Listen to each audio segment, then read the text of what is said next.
কিন্তু এখন আবার কি শুরু করলো পলাশ শিকদার? বহুদিন আগে নিজেদের কর্মকে ধূলিসাৎ করার জন্য আবার একই খেলায় মেতে উঠতে চাইছে। পিয়াল কিছুটা খেপে গেল বাবার উপর। সদ্য 21 বছরে পদার্পণ করা যুবক পিয়াল, বয়সের ভারে শরীরে রক্ত টকবকে তার। পিয়াল কিছুটা ক্ষিপ্ত কণ্ঠে বাবার উদ্দেশ্যে বলল, মাথা খারাপ হয়ে গেছে তোমার বাবা? কিসের বিয়ে? একবার বিয়ে বিয়ে খেলায় মেতে আমার বোনটার জীবন নষ্ট করেছো, এখন আবার কি চাইছো তুমি? তাছাড়া তালাক। এটুকু বলতে হাত উঠিয়ে তাকে থামিয়ে দিল পিয়াস। বয়সের ভারে সে বেশ বুদ্ধিমান এবং বিচক্ষণ বটে, তাছাড়া বাবা মা ভক্ত বেশ। পিয়াস বেশ ঠান্ডা কণ্ঠেই বলল, বাবা, পিতার বিয়ে দেওয়া সবার কি আর কি ওকে তোড়জোড় থেকে বাঁচানোর কোনো উপায় নেই? ওকে তো আমরা অন্য কোথাও পাঠিয়ে দিতে পারি। পলাশ শিকদার থমথমে মুখশ্রী গম্ভীর কণ্ঠে তিনি বললেন, তোমার কি মনে হয় ওকে কোথাও পাঠিয়ে দিলে সব সমস্যার সমাধান হয়ে যাবে? সূর্য পৃথা আর খোঁজ করবে না। ছেলেটা যদি ঢাকা থেকে রাজশাহী চলে আসতে পারে পৃথার খোঁজে, তবে অন্য কোথাও কি যেতে পারবে? মনে রাখবে, লোহা লোহায় কাটে। তেমনি পৃথাকে একবার বিয়েটা দিয়ে দিলে সূর্য আর কিছুই করতে পারবে না। সুফিয়া বেগম এতক্ষণ বসে বসে শুনছিলেন স্বামী সন্তানের কথা। তার ভীষণ বলতে ইচ্ছা হচ্ছিল, তাহলে পৃথাকে ওর কাছে দিয়ে দাও। সূর্য যখন ওকে ফিরিয়ে নিতে চাইছে, মেয়েটাকে খুঁজতে খুঁজতে এতটা দূরে চলে এসেছে, তখন আমাদেরও উচিত ওদের এক করে দেওয়া। হাজার হলে মা তো, কোনো মাই চায় না মেয়ের সংসার ভাঙুক। মনে মনে এত কথা বললেও সাহস করে স্বামীকে বলতে পারলে না কিছু, কারণ মেয়ের জীবনের এই অবস্থার জন্য সবচেয়ে বেশি দায়ী তিনি। বহুদিন আগে নিজের বান্ধবীর সাথে সম্পর্কটা গাঢ় করার জন্য বান্ধবীর ছেলের সাথে নিজের মেয়ের বিয়ের আবদারটা সুফিয়া বেগমই করেছিলেন। তপ্ত নিঃশ্বাস ফেলেন মহিলা। একটু সাহস জুগিয়ে স্বামীকে বললেন, ওদের তো তালাক হয়নি এখনো, এর মধ্যে মেয়ের অন্যত্র বিয়ে দেওয়ার কথা ভাবাটাও কি অন্যায় নয়? পলাশ শিকদার তাকালেন স্ত্রীর পানে, থমথমে কণ্ঠে বললেন, অন্যায়? কিসের অন্যায়? অন্যায় তো করেছিলি ওই তুর্য আমার মেয়েকে বিয়ের আসরে ফেলে গিয়ে। বিয়ের দিন সে নিজের স্ত্রীকে ত্যাগ করছিল। 7টা বছর আমার মেয়েটার কোনো খোঁজ খবর রাখেনি, একটা বারের জন্যও জানতে চায়নি আমার মেয়েটা বেঁচে আছে নাকি মরে গেছে। এগুলো এত বছর পর আজ এসেছে আমার মেয়েকে বউ বলে দাবি করতে, বউকে নিতে। থামলেন পলাশ শিকদার, আবার বললেন, আমি মানলাম ভুলটা আমাদের ছিল। 20 বছরের এক তরতাজা পুরুষের সাথে 10 বছরের এক কন্যার বিয়েটা দেওয়া ছিল আমাদের চরম ভুল। তাই বলে ও আমার মেয়েকে ফেলে যাবে? আমার মেয়ে তো কোনো দোষ করেনি, এমনকি ও তখন ভালোভাবে বিয়ের মানেটাও বুঝতে শিখেনি। ওর জন্য, শুধুমাত্র ওর জন্য আমার মেয়েটা কত কি সহ্য করতে হয়েছে, এলাকা পর্যন্ত ছাড়তে হয়েছে আমাদের। তারপরে সবটা মেনে নিয়েছিলাম। পৃথার জীবনের অতীত কিছু সামনে আনিনি, কিন্তু এখন তুর্য এসে কোথা থেকে জুটলো, আবার বউ বলে দাবি করছে আমার মেয়েকে। এতদিন কোথায় ছিল সে?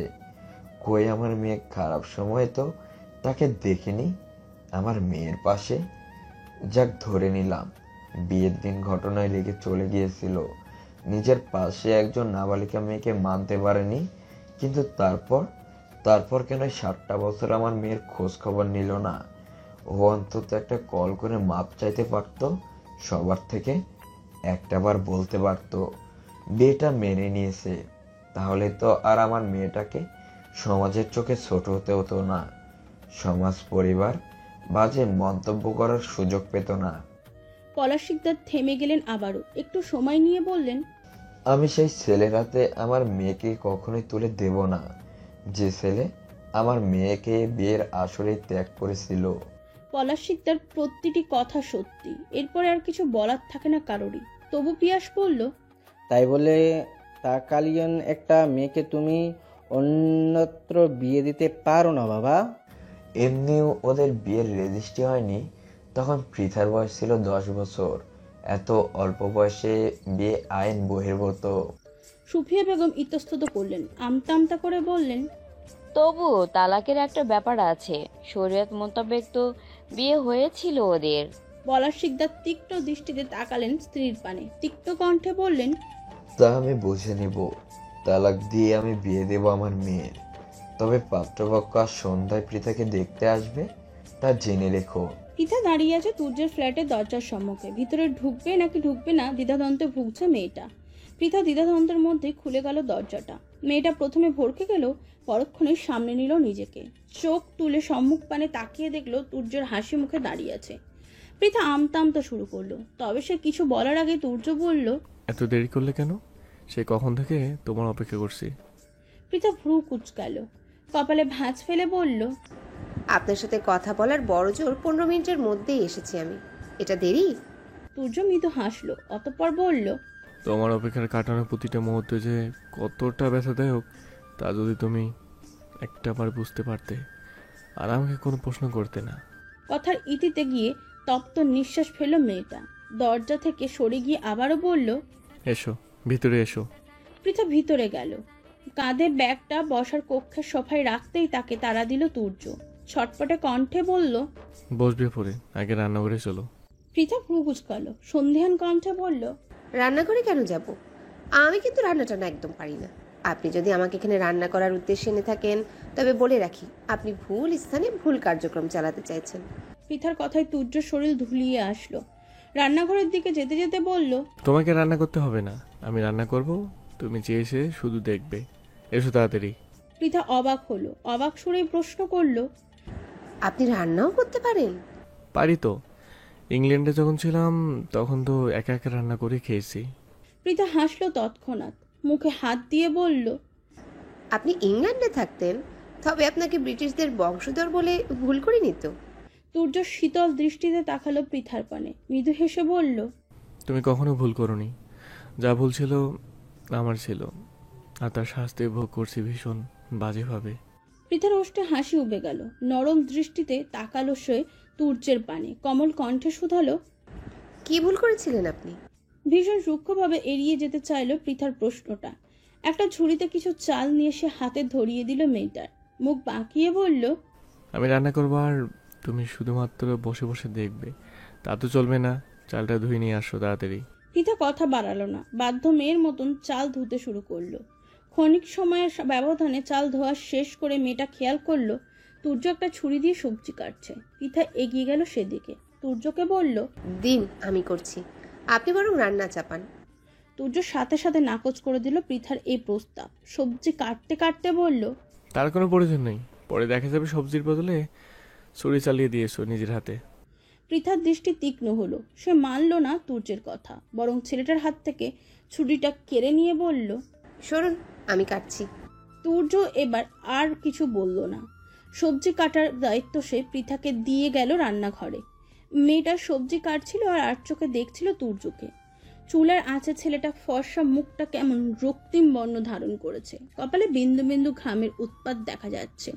আবার মাঝে মাঝে ঠোঁট কামড়ে রান্নার অবস্থা পর্যবেক্ষণ করছে। পৃথা যেন তুর্যের এই রূপে হারিয়ে গেল মুহূর্তেই। মুগ্ধ হলো তার দৃষ্টি। এমনিতেই ঝগড়ায় ঝগড়ায় নিজের ক্রাশ খাওয়াকে দমিয়ে রাখলেও আজ আর পারল না। ছোটখাটো একটা ক্রাশ খেয়েই বসলো তুর্যের ওপর, আর সাথে বেখেয়ালিতে নিজের হাতটা কেটে বসলো অবশেষে। সে সত্যিই তুর্যকে দেখতে গিয়ে সবজির বদলে হাতেই ছুরি চালিয়ে দিয়েছে। তবে খুব বেশি কাটার আগে লাফিয়ে দূরে সরে গেল মেয়েটা। কণ্ঠে তুলল আহ মূলক ব্যথাতুর ধ্বনি।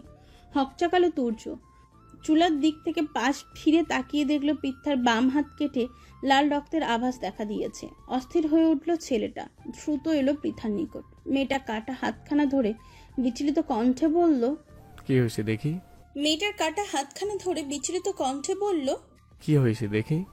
তুর্যের আকস্মিক স্পর্শে কিছুটা অপ্রস্তুত হলো পৃথা। সে নিজের হাতটা সরিয়ে নিতে চাইল ছেলেটার হাত থেকে। আমতা আমতা করে বলল, কিছু হয়নি। হাত নিয়ে পৃথার মোড়ামুড়িতে বিরক্ত হলো তুর্য।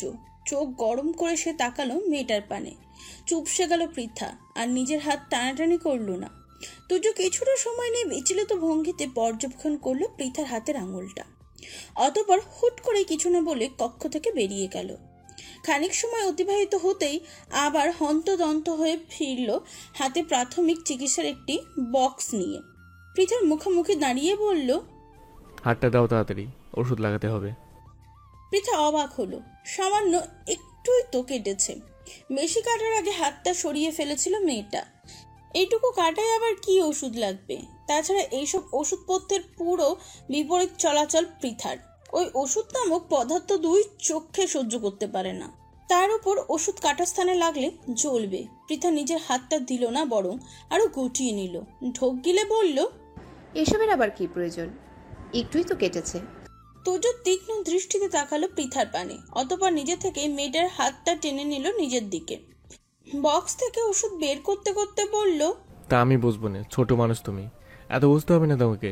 তুর্য নিজের দায়িত্বে পৃথার হাতে ওষুধ লাগাতে শুরু করলো। সাথে সাথে হাত জ্বলে উঠলো মেয়েটার। হাতে একটু টেনে কণ্ঠে ব্যথাতর ধ্বনি তুলে বলল, আহ, লাগছে। তুর্য নিজের হাত থামিয়ে দিল। ওষুধ লাগানো বন্ধ চোখ তুলে তাকালো পৃথার পানে। মেয়েটা কেমন চোখ মুখ খিচে বন্ধ করে রেখেছে। গোলাপি রাঙার নরম কমল ওষ্ঠজোড়া কাঁপছে তিত্তিরিয়ে। পৃথার ব্যথায় যেন ব্যথা পাচ্ছে তুর্যের হৃদয়। কষ্ট হচ্ছে ছেলেটার। বুকের মধ্যে অস্থিরতা বেড়ে চলেছে ক্রমশ। তুর্য আর ভাবলো না, নিজের ব্যগ্রতা নিয়ে ওষ্ঠ গোল করে ফু দিতে শুরু করলো পৃথার হাতে। পিট পিট করে আক্ষিদায় মেলে তাকালো পৃথা। নিজের সম্মুখে পরিস্থিতি অবলম্বনে আশ্চর্য হলো ভীষণ। গোল গোল চোখে সে তাকালো তুর্যের পানে। তুর্য আলতোভাবে পৃথার হাতে ফু দিচ্ছে আর ওষুধ লাগাচ্ছে। তুর্যের মুখ থেকে নিঃসৃত বায়ুর পর্ষা যেন দাঁড়িয়ে যাচ্ছে মেয়েটার শরীরের প্রতিটি লোমকূপ। শীত দ্বারা বেয়ে নামতে শুরু করেছে শীতল রক্তস্রোত। এ কেমন অনুভূতি, এ কেমন ভালো লাগা! হৃদয়টা যেন প্রশান্তিতে ছেড়ে যাচ্ছে পৃথার। সকল ব্যথা যেন সুখে পরিণত হচ্ছে এই মুহূর্তে। এমন কেন হচ্ছে? তবে তাদের এই সুখকর মুহূর্তটা বোধহয় সহ্য হলো না কারো। আরো শেষে উকি দিল রান্নাঘরের দরজায়। মিহি কণ্ঠে ডাকলো, স্যার। আরুষের ডাকে ধ্যান ভাঙলো পৃথা এবং তুর্য উভয়ের। হঠাৎ তুর্যের হাতে নিজের হাত থাকা অবস্থায় আরুষকে এভাবে দেখে অপ্রস্তুত হলো পৃথা। ছিটকে দূরে সরে গেল সে।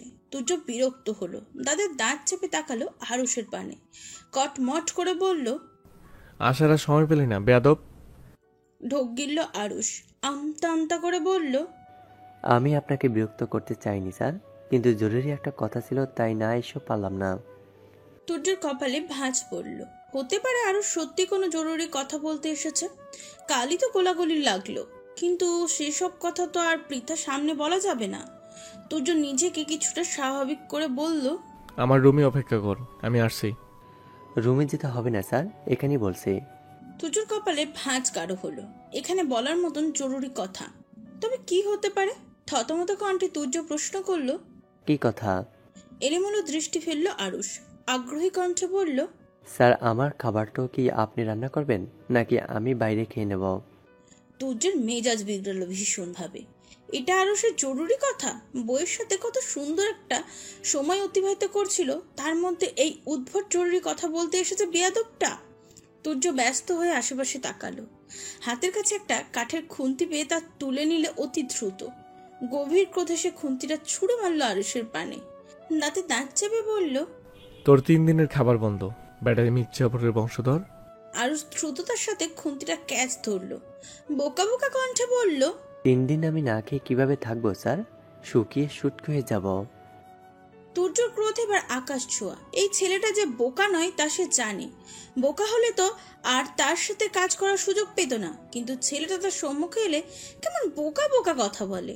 তুর্য চেঁচিয়ে উঠল, ধমকের সুরে বলল, আমার চোখের সামনে থেকে দূর হ আহম্মক, তোকে যে আমি আমার চোখের সামনে না দেখি। তুর্যের ধমকে কেঁপে উঠল আরুষ। দেরি না করে চট জ্বলতে সে বেরিয়ে এলো তুর্যের ফ্ল্যাট থেকে। তুর্য এই মুহূর্তে যে পরিমাণ রেগে আছে তাতে তাকে কচা চিবিয়ে খেয়ে ফেলতে পারে।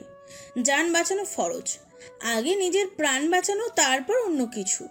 অবশ্য আজকের মতন যতটুকু প্রতিশোধ নিয়েছে এতটুকুতেই যথেষ্ট। সবসময় তাকে শুধু মির্জাপুরের বংশধর বলে মুখে ফেনা তুলে ফেলে। এবার সেও মির্জাপুরের বংশধরের মতোই তুর্যের প্রেমের ব্যাগরা দিয়ে এসেছে। আহ, এতদিন পর একটু শান্তি লাগছে আরুষের প্রাণে। আরুষ চলে যেতেই তুর্য আবার আগের রূপে ফিরে এলো। তবে এবার সে ওই সবজি টবজি বাদ দিয়ে নামলো বিরিয়ানি রান্নার কর্মে।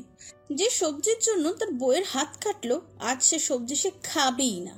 পৃথাকের কোনো কাজ হাত লাগাতে দিল না তুর্য। মেয়েটা আগ বাড়িয়ে কোনো কাজে হাত লাগাতে গেলেও ধমকে থামিয়ে দিল। হুঙ্কার তুলে বলল, হাত কেটে শান্তি হয়নি, এবার গলা কাটতে চাইছো নাকি? তুর্যের এমন তর্জন গর্জনে আর কোনো কাজে হাত লাগালো না পৃথা, শুধুমাত্র উকিঝুঁকি মেরে বার কয়েক তাকালো বিরিয়ানি রান্নার পানে।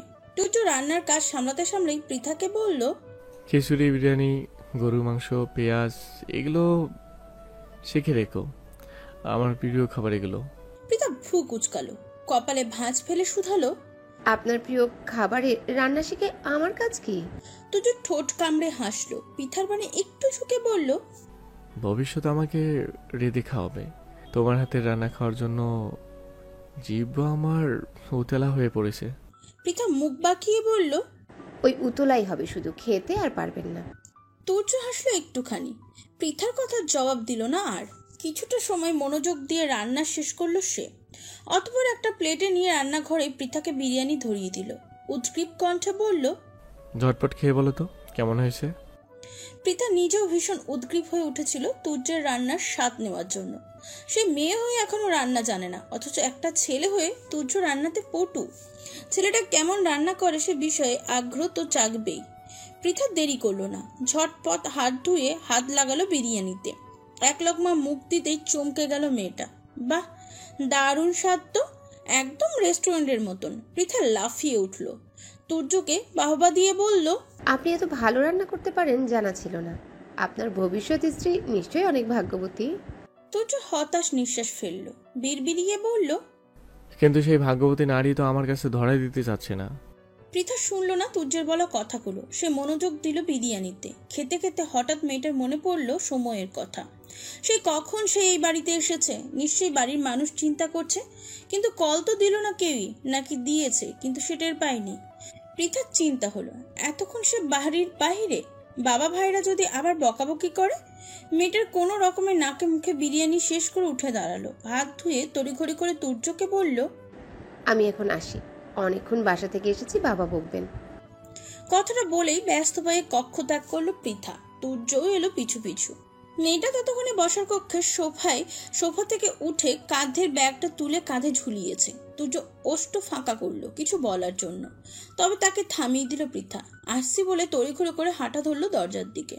তবে দরজা পর্যন্ত যেতেই কি মনে করে থমকে দাঁড়ালো, পিছু ফিরে আমতা আমতা করে বলল, তাড়াতাড়ি খেয়ে নিবেন। কণ্ঠে তোলা বাক্যের সমাপ্তি ঘটিয়ে আরো এক সেকেন্ডের জন্য দাঁড়ানোর পৃথা তাড়াহুড়ো করে বেরিয়ে গেল। তুর্যের ওষ্ঠে হাসি ফুটে উঠল। যাক, তার বউ অন্তত তার খবর রেখেছে, মনে রেখেছে তার খাওয়ার কথা। এই মুহূর্তে এর থেকে বেশি আর কি চায়। দিন গড়িয়ে সন্ধ্যা প্রায়, আকাশে সূর্যটা হেলে পড়েছে এক কোণে, রক্তিম বর্ণ ধারণ করে সে প্রায় ডুবুডুবু। তুর্য ড্রয়িং রুমে বসে বসে ল্যাপটপে কি যেন করছিল। এরই মধ্যে কোথা থেকে হন্তদন্ত হয়ে হাজির হলো আরুষ। হাঁপাতে হাঁপাতে বলল, স্যার সর্বনাশ হয়ে গেছে। তুর্য আরুষের পানে তাকালো না, ল্যাপটপের পানে দৃষ্টি রেখেই বলল, দুপুরে তুই আমার যে সর্বনাশ করেছিস এর থেকে বেশি সর্বনাশ হয়েছে। আরুষ বিচক্ষণ ভঙ্গিতে মাথা নাড়ালো, কণ্ঠে জোর দিয়ে বলল, আলবাত হয়েছে, সর্বনাশে সর্বনাশে বিধ্বংসী সর্বনাশ হয়ে গেছে স্যার। তুর্য ভ্রু কুচকে তাকালো আরুষের পানে, থমথমে কণ্ঠে প্রশ্ন করলো, কি হয়েছে? আপনার শ্বশুর কোনো এক শিয়ালের সাথে আপনার মুরগি বাচ্চা মতো বউয়ের বিয়ে ঠিক করেছে। তুর্য চমকালো, থমকালো। কি বললো আরুষ এটা? পৃথার অন্য কারোর সাথে বিয়ে? যে মেয়েকে অন্য কারোর সাথে সে কল্পনা পর্যন্ত করতে পারে না, তার বিয়ে? তুর্যের বুকের ভিতরটা মুচড়ে উঠলো। সে ভেবেছিল পলাশ শিকদার বা পৃথার পরিবার তাকে মানবে না, ঝামেলা করবে, কিন্তু বিয়ে পর্যন্ত যাবে এ কথা সে কল্পনাও করতে পারেনি। তাছাড়া পৃথার সাথে তার তালাক হয়নি, তালাকহীন একটা মেয়ের বিয়ে ঠিক কিভাবে হলো? তুর্যের চোয়াল শক্ত হলো, চোখ দুটো রক্তিম বর্ণ ধারণ করলো মুহূর্তেই। হাত দুটো মুষ্টিবদ্ধ করে দাঁড়ালো সে, দাঁতে দাঁত চেপে বলল, কোন রাজাকারের এত সাহস আমার বউকে বিয়ে দিবে? আমি দুর্য চৌধুরী, আজ এই মুহূর্তে আমার শ্বশুরের বিরুদ্ধে মুক্তযুদ্ধের ঘোষণা দিলাম। থামলো তুর্য, আবার বলল, এবারের সংগ্রাম বউ পাওয়ার সংগ্রাম, এবারের সংগ্রাম বউ মুক্তির সংগ্রাম। বেহায়া যখন হয়েছি, বেহায়া আরও হব, তবু বউ মুক্তি করেই ছাড়বো ইনশাআল্লাহ। তোমাদের যার যার কাছে যা আছে তা নিয়ে যুদ্ধে ঝাঁপিয়ে পড়ো। আরস। তুর্যের কথা শুনে আরস তড়িঘড়ি করে নিজের প্যান্টের পকেটে হাত ঢুকালো, দুই পকেটে তন্ন তন্ন করে খুঁজে পকেটের পাতলা কাপড় বাইরে বের করে রাখলো, অসহায় কণ্ঠে বলল, আমার কাছে আপাতত কিছুই নেই স্যার।